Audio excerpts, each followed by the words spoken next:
Buenas tardes, chicos, buenas tardes. Muy bien, ¿se nota, delegado, se nota? Sí, doctor, se nota. Vamos a ver un poco lo que es la hiperpotasemia, chicos. En la hiperpotasemia nosotros tenemos que tener muy en claro que cuando tenemos mayor a 6.000 equivalentes por litro, nuestro paciente tiene alto riesgo de generar arritmias. Aún así, dentro de la catalogación de hiperpotasemia, la leve de 5 a 5.5, la moderada de 5.5 a 6 y la severa mayor a 6. Entonces, estos límites ya son estandarizados. Habitualmente el tratamiento depende también de estos límites. La corrección se da a partir de la moderada, la vía endovenosa. Y lo que hay que nosotros definir específicamente es este riesgo, que por cada incremento pues, de 0.1 miliequivalentes por litro de potasio, alejado de la normalidad, digamos que incrementa lo que es la mortalidad de nuestros pacientes. Entonces, esta mortalidad está expresada específicamente en lo que es trastornos de lo que es la gran despolarización con efecto directo a nivel cardíaco. Ahora, respecto a su fisiopatología de la hipercalemia, tomar en consideración que normalmente el potasio, nosotros sabemos pues que tenemos a nivel intracelular en mayor cantidad que el extracelular. Este potasio dentro del intracelular forma el 98% y dentro del extracelular 2%, y de acá nosotros tenemos que entender que la ingesta, digamos, es la principal fuente de nuestro incremento de potasio a nivel plasmático. Y finalmente la forma de excreción puede darse a nivel de sudor, orina y heces.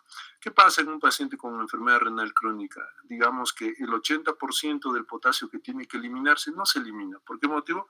Por un daño renal. Entonces eso a nosotros nos permite definir específicamente que el riñón per se es el órgano depurador de nuestro potasio. Si no hay riñón, el potasio se eleva. Que salga por sudor o heces es ya variable. Hay que acordarse, chicos, que las heces normalmente, pues, en algunos pacientes se perfilan digamos, en el campo. Cuando ustedes tengan pacientes con potasio súper alto, pues, por lo menos generar que tenga, pues, diarrea. La diarrea nos permite a nosotros eliminar, no es a gran proporción, pero por lo menos nos va a permitir a nosotros actuar de otro modo, en un 15%. Y ya saben, chicos, este potasio plasmático, pues que finalmente tiene homeostáticamente hay un intercambio a nivel intra y extracelular. Claro, cuando tenemos hipercalemias a este nivel, pues nuestro intracelular va a recibir todo lo que es el potasio hasta tratar de elevarlo máximo, pero no se va a mantener en el tiempo. Entonces nosotros tenemos que definir que este potasio, pues, o esta hipercalemia se da cuando es mayor a 5. Hay que siempre descartar si hay alguna lisis celular, o sea, que tengamos una mala muestra, una muestra hemolizada en nuestro AGA, que permita pues que se eleve el potasio indirectamente, porque a veces sucede que el potasio, pues cuando la muestra no es procesada óptimamente, se encuentra pues de que hay lisis de células, y sabemos pues como hay más potasio a nivel intracelular, la célula lisarse al morir va a botar ese potasio a nivel extracelular y podemos estar dosando falsamente. También hay otros condicionamientos como el torniquete, leucocitosis, tromocitosis. Pero lo que a nosotros nos importa es que sea pues una hipercalemia verdadera. Para eso nosotros pues tenemos que ver específicamente cómo está el potasio en orina. Acuérdense que ese potasio en orina, pues acuérdense que ya les dije quién es el órgano depurador de potasio, del riñón. Entonces, si nosotros vamos a encontrar lógicamente un potasio a gran escala mayor a 100 miliequivalentes por 24 horas, tenemos nosotros que medir lo que es la gradiente transtubular de potasio. Esta gradiente transtubular de potasio también es específicamente, digamos, bandejado a nivel de los túbulos renales, y esto nos va a permitir a nosotros ver si es que hay algún efecto aldosterónico o no aldosterónico. Ahora, si nosotros tenemos prácticamente este potasio elevado y medimos el potasio en orina 24 horas en nuestra gradiente, vamos a tener dos puntos. Si nuestro potasio en orina está mayor a 100 miliequivalentes con una gradiente transtubular de potasio mayor a 7, probablemente sean cualquiera de estas causas, por redistribución, por liberación tisular o por administración exógena. A diferencia si es que nuestro potasio en orina es menor a 100 y con una gradiente transtubular menor a 7, acá nosotros vamos a definir pues que hay, si tiene una tasa de filtración disminuida. Si tiene una tasa de filtración disminuida, es más que lógico que el órgano efector o el órgano dañado va a ser el riñón. Pero si no tiene una tasa de filtración glomerular disminuida, nosotros tenemos que ponernos a preguntar qué ha pasado, por qué hay esta retención, por qué se genera este acúmulo de potasio.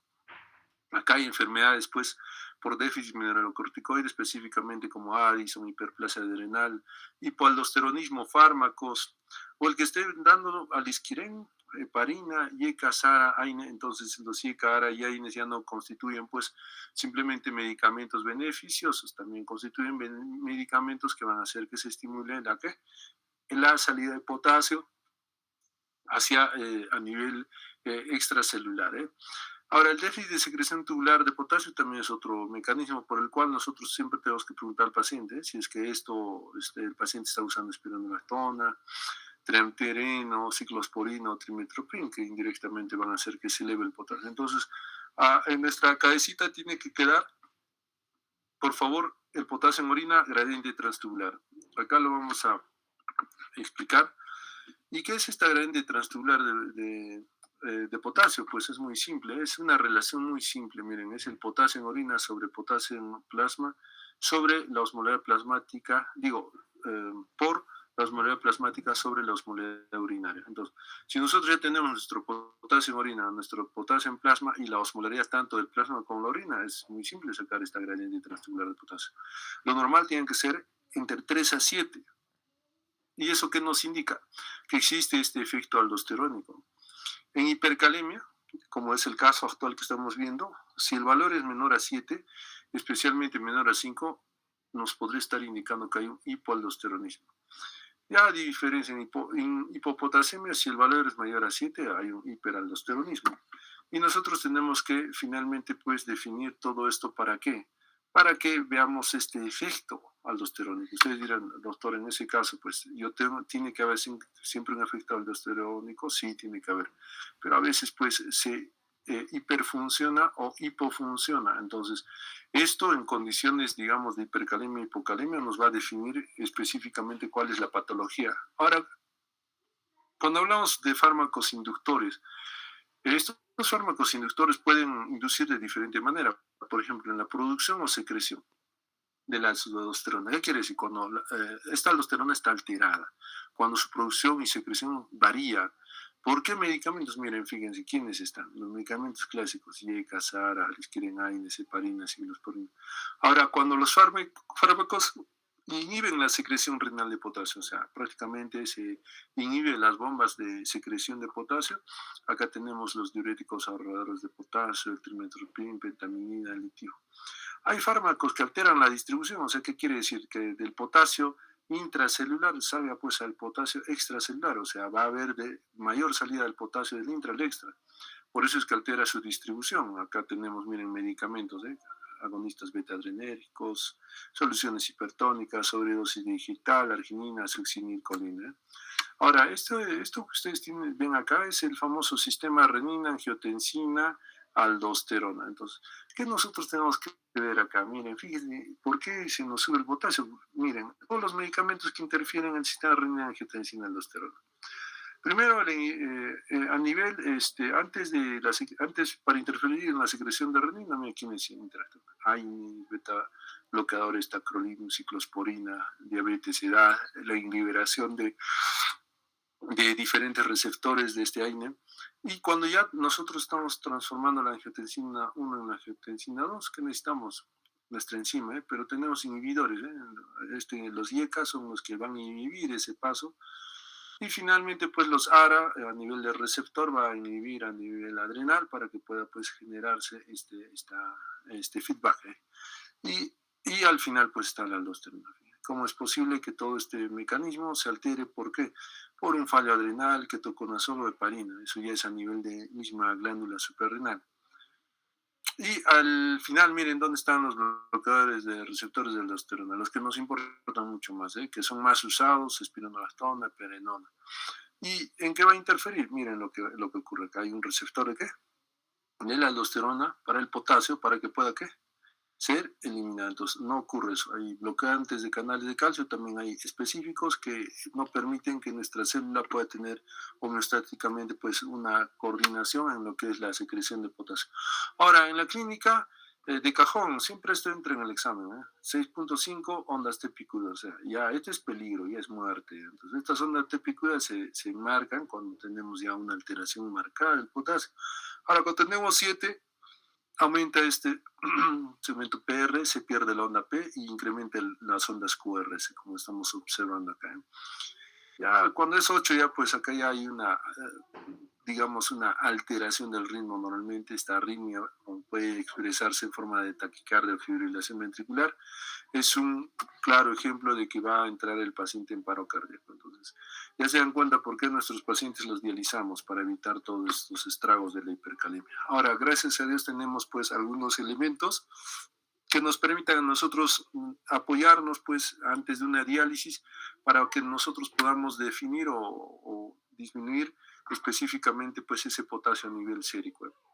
Por ejemplo, lo primero que damos, ¿por qué? Porque fíjense el tiempo pues en el cual actúa, mira, de 5 a 10 minutos actúa rápido. ¿Qué cosa es el gluconato de calcio? Que estabiliza membrana, hace que esta hipercalemia no genere pues arritmias. Entonces, miren, hay que pasar 10 minutos en 3 minutos, en infusión de 2 a 5 en 500 y 1 a 3 horas, repetir cada 5 a 10 minutos. Se puede repetir cada 3 horas para evitar este mecanismo de despolarización precoz y nosotros ampliemos pues el tiempo de despolarización. ¿Para qué? Para que no haya arritmias. Ahora los beta-2 agonistas también es otro grupo muy importante. Miren, ese efecto miren, también es de 5 a 8 minutos. Y este efecto es muy importante ya que nos va a poder permitir desplazar el potasio al interior de la célula. Entonces, acá pues hay mucho miedo a veces del personal en el cual dicen beta-2 agonista, ¿cuánto piden que se de 2 a 4 mililitros? O sea, de 2 a 4 mililitros, cada mililitro tiene un promedio de 20 gotas. Entonces, acá por lo menos hay 40 gotas. Y acá 80 gotas, entonces es bien amplio, digamos, la dosis que se da del salbutamol para que nosotros podamos nebulizar, pero también es algo muy importante y tomar en consideración que nosotros podemos dar cada 2 a 3 horas, ya que nos va a permitir desplazar, nos va a dar tiempo para que el paciente pues no haga un paro súbito.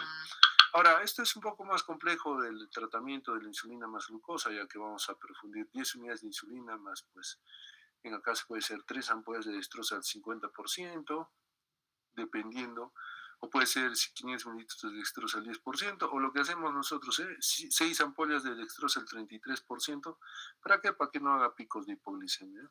Acá el mecanismo de acción es igual, desplazamiento del potasio pues, al interior de la célula. Y bueno, este bicarbonato que a veces damos es para disminuir acidosis, pero siempre y cuando el paciente esté en acidosis, nos permite desplazar el potasio del extra al intracelular. Entonces nos da tiempo por lo menos para manejar. Ahora, la furosemida, si nuestro paciente pues está orinando, que mejore, ¿para qué? Para usar diuréticos de asa que nos permitan botar en gran cantidad lo que es el potasio. La diálisis es la última alternativa. Cuando hay refractaria a cualquiera de estos tratamientos, pues la diálisis a nosotros nos resulta pues muy beneficiosa para poder evitar estos problemas. Entonces, este tratamiento agudo pues se basa en los puntos que les he hablado. Lo más importante acá es estabilizar membranas, redistribuir potasio y finalmente eliminar, aunque con la diálisis. Los mecanismos ya hemos hablado y la idea es esa, tratar de limitar. Ahora, en caso pues, de lo que es la hiperpotasemia, podemos nosotros generar, si es que el paciente sigue orinando, pues por lo menos hay que aumentar la eliminación urinaria de este potasio con diuréticos. Lógicamente, cuando el paciente ya, pues hay que disminuir el aporte, por eso muchos de ustedes pues, habrán observado que en la fluidoterapia hay muchos pacientes que les dejan potasio, sodio en sus agregados, en su fluidoterapia como agregados. Hay que limitar tomando en consideración que los equivalentes por los cuales pueda generar un paro es inminentemente progresivo. O nosotros podemos provocarle pues lo que se llama esto, lo que es aumentar la eliminación intestinal de potasio. Podemos usar intercambiadores de cationes como el poliestireno sulfonato cálcico, que habitualmente ustedes lo van a ver pues en estos pacientes que se dan para hacer lavados gástricos, para hacer endoscopías, colonoscopías, tiromer, que va a ser pues un elemento que va a tratar de captar lo que es el potasio, así como el ciclosilato de circonio de sodio, que prácticamente se van a unir al potasio y van a evitar su absorción del mismo. La hipopotasemia es otro elemento que hay que tomar en consideración también. La grave siempre vamos a ver cuando es menos de 2.5. De acá nosotros nos indica que por debajo de 3.5 ya es el valor, digamos, de hipopotasemia. Este trastorno electrolítico habitualmente se debe a estos elementos. Baja ingesta, que es por lo que habitualmente nosotros ingerimos, digamos, la cantidad óptima de potasio. Y lo otro, que el igual, el riñón ya también actúe, que tenga una eliminación marcada, grande, o que hay una redistribución inadecuada, que todo el potasio se meta dentro del intracelular, tomando en consideración pues que el intracelular tiene la capacidad de poder almacenar harto potasio.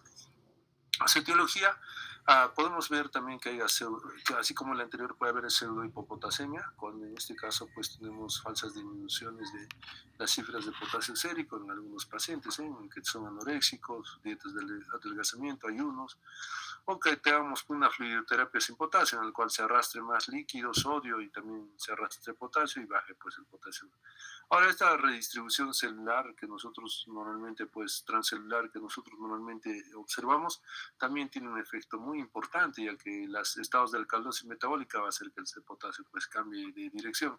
La insulina o el estímulo de beta 2 va a hacer que este potasio pues se oculte a nivel intracelular. Entonces, todo esto va a favorecer que el potasio entre pues adentro de la célula y se genera esta hipocalemia. Pero no olvidemos también que hay pérdidas corporales de potasio. ¿Quiénes están a la cabeza? Los sala de operaciones. Ahí se pierde pues grandes cantidades de potasio, en algunos casos por fístulas que se generan en el paciente, y en otros casos pues por la diarrea o adenoma velloso. Todo esto también aunado de las patologías, más que todo de los mecanismos directos que se generan por diuréticos o tubulopatías, que nos permitan pues liberar potasio. Ahora acá igualito que la anterior, debemos descartar hipopotasemia, hay que ver la valoración de la historia clínica, hay que igualmente ver el potasio en orina. Acá vemos pues si es un potasio bajo, menor a 15.000 equivalentes por día o menor a 15.000 equivalentes por gramo. Hay que nosotros pues pensar que acá hay un aporte insuficiente, hay pérdidas por diuréticos, o pase del potasio del extralintra, digo. Pero si nosotros tenemos pues potasio en orina más de 15.000 equivalentes por día o por gramo, acá nosotros tenemos que ver igual lo que es la gradiente transtubular de potasio, ya les indicamos el valor normal de 3 a 7. Si es menos de 4, acá tenemos que observar pues, que si hay un flujo incrementado de túbulo distal probablemente, aquí están los diuréticos, osmóticos más que todo, que son muy importantes en este grupo. Ahora sí tenemos una gradiente transtubular de potasio pues más de 7 y afuera de rango, ya ahí tenemos que preguntarnos, ¿hay hipertensión o no hay hipertensión? Si hay hipertensión hay que dosar renina, entonces dentro de esta renina si es que está baja, nosotros vamos a ver si es que la aldosterona también está baja. Si hay un efecto directo tanto al inicio como al final del eje. Si la aldosterona está baja, prácticamente acá nos va a indicar síndromes muy específicos como el síndrome de Liddle o prácticamente pues el uso por anfoteresin B, que digamos se da pues en pacientes que tienen micosis sistémica y la anfoteresin B es un antimicótico, se da y estos pacientes generan pues más que todo por el efecto de la aldosterona y la renina, pues es lo que es pérdidas de potasio. Ahora, si este mecanismo estamos observando que la aldosterona está elevado, ya de cajón acá nosotros pensamos en un hiperaldosteronismo primario. Ahora, cuando no hay hipertensión, tenemos que nosotros ver iones en orina. ¿Qué nos importa? El cloro y el sodio. Si el cloro está a menos de 20, probablemente sea pues no solamente pérdida de agua, no solamente pérdida de potasio, también hay cloro, podemos ver en los pacientes que tienen vómitos. Si el sodio está a menos de 20, pues saben que el sodio y el potasio también se pierde a nivel de diarrea, y acá nosotros tenemos que ver pues que pueda ser la causa directa de la etiología. Ahora, cuando el cloro y sodio ambos están mayor a de 20, tenemos que ver otros síndromes como es el famoso síndrome de Bartter o de Jeter. Ahora, ustedes se preguntarán, doctor, ¿cómo es posible que se dé toda esta situación? Hay pérdidas intestinales, las clásicas, o sea, todo paciente que vean pues, que está con un débito alto a nivel intestinal tiene que ponerse a pensar, el potasio debe estar mal. o las pérdidas renales propiamente dichas, por todos estos trastornos tubulares que finalmente nos generan pues lo que es una alteración de la secreción de los diferentes elementos que pasan a través de este. Hay síndromes un poco específicos como es el síndrome de Liddle. Asimismo hay patologías como el hiperaldosteronismo primario y secundario, que fíjense chicos que tienen efecto directo a nivel renal. Ahora, cuando nosotros veamos hipertensión arterial con hipopotasemia, hay que definir cualquiera de estas patologías que están acá. Lo más importante es ver pues que esta aldosterona elevada, en lo más habitual, pues tendría que aumentar la reabsorción de sodio, potasio y disminuir la concentración de potasio en orina, lo cual nos va a permitir a nosotros pues que caiga pues el potasio a nivel sistémico. Ahora, la clínica, igual que la anterior, siempre la clínica es a nivel pues, de la membrana de despolarización. En los leves hay problemas, parestesias, bradicardia, alteraciones de la concentración urinaria. Procesos ya graves, acá podemos ver pues, potencialmente que haya rabdomiólisis, ilio, taquicardias supraventriculares, bloqueos auriculoventriculares o nefritis intersticial. La debilidad muscular es muy importante para la clínica. El tratamiento que se hace se repone. Miren, fíjense que la reposición es variable, pues tenemos diferentes tipos de medicamentos como el bicarbonato potásico, tenemos el cloruro potásico, el gluconato potásico. Esto nos permite a nosotros ya por lo menos vía oral tratar de mejorar lo que es el límite de este electrolito. Ahora, vía intravenosa también es muy importante. ¿Por qué? Porque a nosotros nos va a permitir por lo menos ya hacer una corrección más óptima. Pero ¿cuál es el peligro? Nosotros no podemos ir en contra de lo que son las normas de la infusión de cloruro de potasio. Primeramente, este cloruro de potasio, fíjense, la norma es que debe ser diluido en salino. Este glucosado puede aumentar la liberación de insulina. La velocidad de infusión debe ser entre 10 a 20 miliequivalentes por hora, más o menos se calcula de 1 a 2 ampollas según la severidad del caso, si es muy agudo, nosotros tenemos que tomar en consideración que también tenemos que por lo menos definir. Cuando hablamos de 10 a 20 miliequivalentes por hora, es 1 a 2 ampollas, pero esto tiene que darse por vía central. Cuando nosotros ya hablamos por vía periférica, la dosis tiene que ser más disminuida, ya que este es un elemento muy hipertónico. Y por lo cual se dice pues, que puede generar flebitis o dolor local. La vía central es muy importante, ya que nos va a permitir a nosotros ir en progreso el manejo y evitar las arritmias. Si este tipo de hipopotasemia, pues nosotros tomamos en consideración frente a la hipocalemia y frente a la hipomagnesemia, pues la relación es estrecha, chicos, ya que la hipopotasemia se va a traslocar probablemente en una alteración de, si es que es persistente o refractario, una alteración del calcio o del fósforo, que son, digamos, electrolitos que acompañan pues en el equilibrio del potasio. Delegado, ¿estás?